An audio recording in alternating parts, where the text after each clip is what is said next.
This is a hot take from an Orthodox Jewish man on the whole Kyrie Irving and Kanye West saga. At the end of the day, what did Kyrie Irving share? He shared a documentary about how the blacks are the real Jews. And I gotta tell you, as a Jewish person, does it offend me? It doesn't really offend me at all, to be honest with you, for a whole myriad of reasons. First of all, I'm totally comfortable with who I am. So anybody could stand up and say that they're whoever. It doesn't shake me, it doesn't faze me. That's number one. Number two is, I think that it's a good thing, to be honest with you. I know what Judaism stands for. So the real question is what is Judaism? Not who is a Jew. That we could debate forever, and there's no real end to that debate. But what is Judaism at the end of the day? Let's get into that, because that's at the core of what it is. And if black people are claiming that they're the real Jews, well, great. Let's talk about Judaism, all right? Judaism started at the foot of Mount Sinai, right? So God came down and brought the 10 Commandments to the Jewish people at the foot of Mount Sinai, and then the Jewish people had a responsibility to follow that and also bring the concept of monotheism, the concept of one God, to the rest of the world.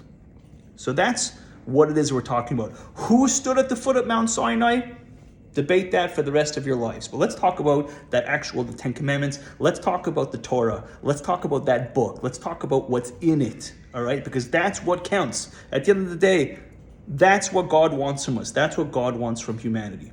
So in that book were things like don't steal, don't kill, don't murder, respect your parents, be just, set up a court system, don't torture animals, be a good person, don't do to other people what you wouldn't want done to yourself, and to worship one God. Don't have multiple gods, don't have deities, don't bow down to idols. Don't profane God's name. Don't say, odd, damn it, right? Which people really like to say. And that at the core, at the essence, is what Judaism is all about.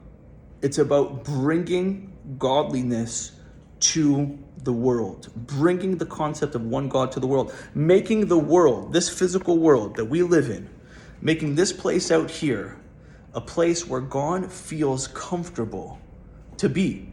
In Hebrew, it's called a dira betachtonim, a place where God can feel comfortable in this world. Imagine that you had a king and he was coming to town, or a queen, she was coming to town, and she was going to come visit your house. You want to make sure that your house is immaculate. If the queen is used to having tea and crumpets at 3 o'clock, and she likes English tea, you want to make sure that at 3 o'clock there's tea and crumpets and there's English tea. A queen does not like a messy house. A queen does not like when kids are fighting. She likes peace. And that's what we have to do. We have to make this world into a more godly place, a place where God himself feels comfortable. It doesn't matter who's Jewish. It matters what Judaism says.